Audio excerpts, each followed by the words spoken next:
illicit drug usage remains a major problem in our society. Factors contributing to drug use are varied, but the effect is the same. Drugs not only harm the person using them, they also affect that person's husband or wife, children, other family, and friends. According to the United Nations 2020 World Drug Report, about 269 million people were using drugs in 2018, which is 30% more than in 2009. Additionally, over 35 million people suffer from drug use disorders. To address this global problem, the United Nations General Assembly has declared June 26th as International Day Against Drug Abuse and Illicit Trafficking. Each year, communities and organizations around the world work together to raise awareness about the harm of illicit drugs. The goal of these annual events is a worldwide drug-free society. Supreme Master Ching Hai has also conveyed her deep concern about the detrimental effects of drug use. During a 1999 lecture in Cape Town, South Africa, she spoke of the heartbreaking consequences to both the drug user and their loved ones. It affects everything. It makes your mind blurred, it shrinks your brain, it clogs your nerves, it makes you hallucinate, it makes you go crazy when you don't have it and become addicted to it. It breaks your family, love, relationship. It drives your girlfriend, boyfriend away. It makes you become a criminal sometimes. How do you have peace in this chaotic state of mind in order to practice spiritually even? You have to be first calm and normal. We have enough confusion with work, with war, with disaster, with relationship already. Do not create more confusion for yourselves and damage your only vehicle to reach God. This is the body, the temple. Keep it well in order, healthy, because you must use it, okay? Drug is no, no, no, no. These wise and compassionate insights from Supreme Master Ching Hai are reaffirmed in the teachings of many other spiritual disciplines. In recognition of the International Day Against Drug Abuse and Illicit Trafficking, we will share excerpts from religious scriptures that highlight the harmfulness of intoxicants, both to ourselves and our loved ones.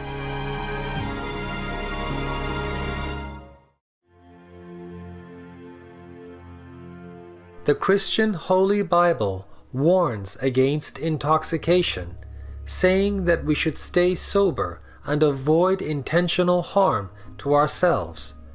The book of Corinthians speaks of the potentially overpowering temptation of intoxicants.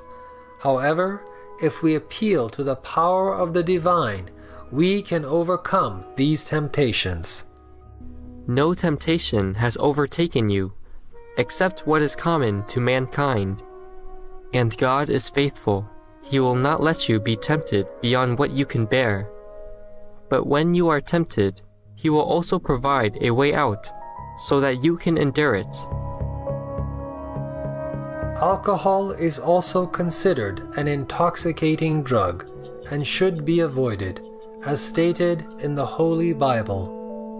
Wine is a mocker, and beer a brawler. Whoever is led astray by them is not wise. Do not get drunk on wine, which leads to debauchery. Instead, be filled with the Spirit.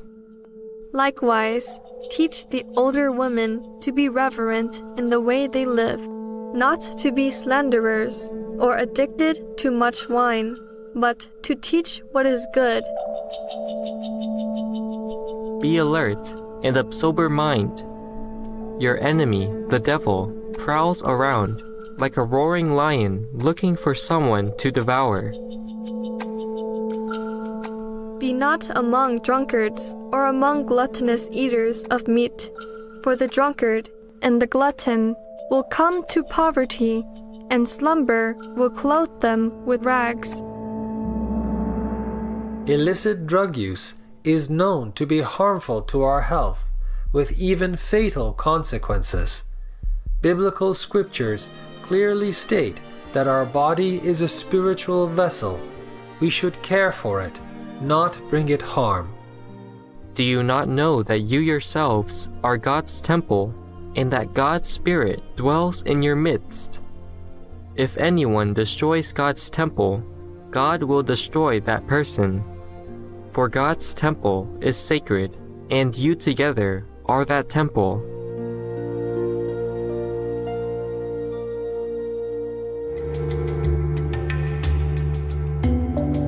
Verses from the ancient Hindu scripture Rig Veda, such as those found in the Gayatri Mantra and the Mrityunjaya, convey a clear message that intoxicants are a main source of sinfulness and potential destruction. One becomes sinful if he or she crosses even one of the 7 restraints. Yaskacharya defines these 7 sins in his Nirukta as theft, adultery, murder, jealousy, dishonesty, repeating misdeeds, and consumption of alcohol. Those who consume intoxicants lose their intellect, talk rubbish, and fight with each other. An action performed as per the inner voice does not lead to sins. Dumb arrogance against the inner voice, however, is a source of frustration and miseries in the same manner as intoxication and gambling destroy us.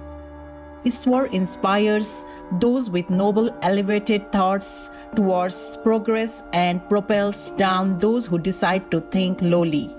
Lowly acts performed even in dreams cause decline.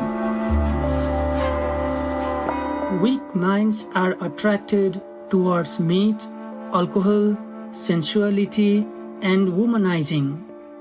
But O non-violent mind, you focus your mind towards the world in the same manner as a mother cares for her child.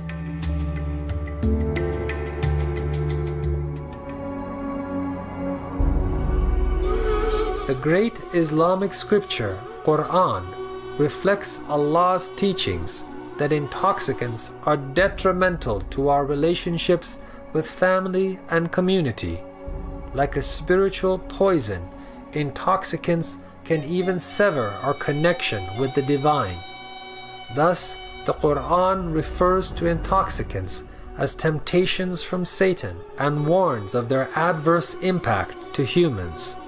O believers, intoxicants, gambling, idols, and drawing lots for decisions are all evil of Satan's handiwork.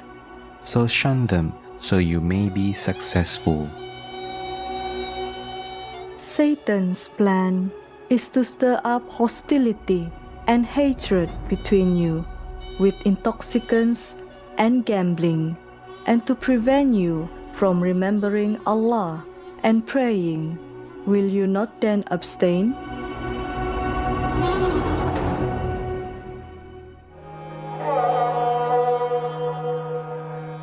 In the faith of Sikhism, alcohol is considered an intoxicant.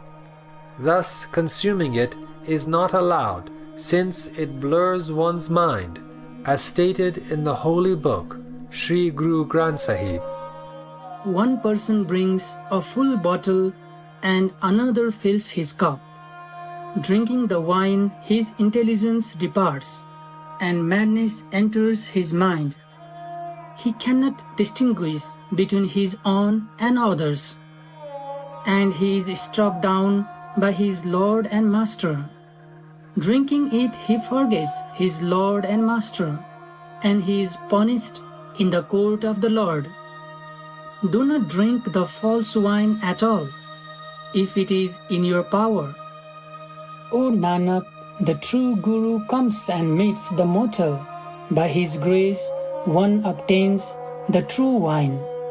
He shall dwell forever in the love of the Lord Master and obtain a seat in the mansion of his presence.